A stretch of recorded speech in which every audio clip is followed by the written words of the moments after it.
All right, so welcome to another rapid fire business story of the week. This is part of our rapid fire series, and today we have an incredible guest with us, someone who's achieved extraordinary success and is here to share their unique business journey with you. We're excited to hear their insights, so let's welcome them to the show. All right, so as this is our rapid fire series, we've got 1 minute or less to answer each question. So in a minute or less, give us the elevator pitch to your story and your life. Go. Thank you so much for this opportunity. 8 years ago, I was diagnosed with severe food allergies to wheat, dairy, eggs, and peas. I started reimagining all of my recipes and everything worked except for milk. It took 2.5 years for us to come up with a non-dairy alternative that could be used in cooking and baking. We call it Cheri's HazelCream. It works. It is a shelf-stable product. You add the water. Because you add the water, you can make it as milk, half and half, cream, evaporated milk, sweetened condensed milk, or buttermilk. So that's fascinating, and I would love to dig a little bit deeper. So tell us a bit more about what you're working on today that you're most passionate about and believe will have the biggest impact. Almost a third of the population in the United States has either a dairy allergy or a dairy sensitivity. And when I go out and do demos and I talk to people, I can see it in their faces. It all started because I wanted white gravy. And when I say white gravy, I can just see they're going, oh, it's been forever since I've had white gravy. Well, with our product, you can make not only gravy, but you can make sauces, creamy garlic pasta. You can make all kinds of wonderful soups. You can make cookies, cakes, anything that's a liquid dairy product you can use. I'm going to show you the package. It looks just like this. Each package contains 2 pods. Think nut butter or peanut butter. You can spread it on your toast. It's delicious. Shelf stable. When you want to use it, you add the water. You determine what the consistency is. So this next question is one that every entrepreneur has dealt with. Tell us about a time where you failed. We often say failure is the first step to success. So think about a time where you failed in the past. What happened? What did you learn from it? It all started when I was diagnosed with these allergies. I didn't know what to do. I didn't have a good resource. That's why I started Cheri's Allergy Adventure, just a place that was a repository where I could put some ideas down and things that I was learning. My first attempt to make bread was just a horrific mess. I didn't realize you couldn't make a gluten-free bread in a bread machine. And it was just horrible. Some of my early recipes were just horrible. But now I'm getting the hang of it. I'm getting to the point where I can make a good egg substitute. I can make a good flour substitute. And people eat my food. They don't know that it's allergy-free, and they just say, what a delicious dinner. That's fascinating. That's fascinating. And we're definitely going to have you back on the show to dive deeper into each of these questions. But for now, one thing that I often say is, and I tell this to my employees and the people who work with me and for me all the time, is that when a tree falls in the forest, if nobody hears it, did that tree actually fall? This brings me to this next question.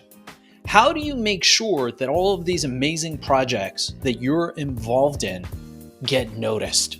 What marketing and advertising methods have worked best for you? You've got a minute. Let's go. Well, that's a question we're still trying to figure out. One of the things that's worked the best for us is Roku television advertising, because we can target people that watch food networks and get it to those cities and those states where our product is being sold. Even though we sell online, a lot of people want to go and get it in a store. That was so awesome. We're definitely going to dive deeper into this on a later show.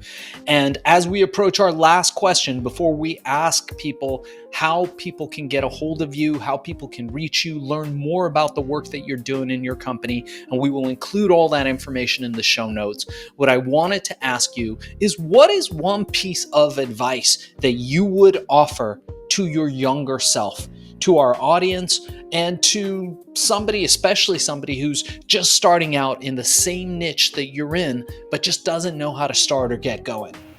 Well, the biggest thing is to don't be afraid to ask for help. There is not a lot of control that you have over what happens to you, but you have total control over your reactions to it. And keeping a positive attitude and just saying, hey, it's an adventure, instead of saying it's a burden, really makes a big difference. And it really helps when I go out and talk to people and I find out what their problems are. So that's one of the biggest things I would give to people. Amazing stuff. We're going to have to thank our guest today for being a guest on Business Story of the Week. And before we cut out on this episode, I wanted to ask you, how can people get a hold of you? How can people learn more about what you're doing? And how do people engage with you? And we will transcribe this and put it in the show notes for everybody to find. My website, the main website, is Cheri'sHazelCream.com, and Cheri spelled Cheris, Cheri's Hazel Cream. That gives you the background, the story about all the allergies in our product. I also have 2 cooks for Allergies.com, which is all the compilation of the recipes that I'm creating with people that have the multiple allergies like I do. That's the best way. They can also just email me at cheri.rcpmaine.com. I'd love to talk to you if you have a question or interest, especially if you need to use a dairy-free product in your product to make it so people like I can eat it, which I would really appreciate. Thank you very much. But it's a wonderful world, and it's exciting to be a part and to learn things and just trying new things all the time. All right, amazing. So you did it. Thank you for being a guest on the show today. Let me tell you what you can expect next. So what we're going to do is we're going to take all this, we're going to cut it into an episode. It will go on the Business Story of the Week page. So make sure you go on Apple Podcasts, review us, like us, go on YouTube, subscribe to the channel, subscribe to us on Spotify, and this will come out in the next 30 days or so, depending on our workload and how many shows we have. We have had a lot of interest in the show lately, so we may be a little backed up, but the show will get out. In the meanwhile, we will send you clips that feel free to share on social. Also, the full episode, feel free to share any way that you like. The content is yours to share and put out there. We just ask that you mark us and tag us in the notes if you do. So in the copy, put hashtag Business Story of the Week, link back to us. We would appreciate that.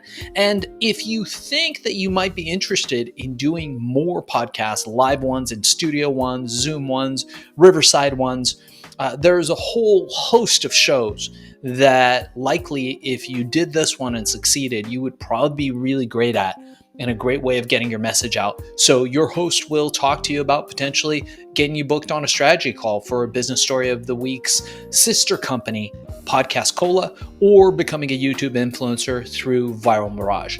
Thanks again for being a part of this. Looking forward to working with you.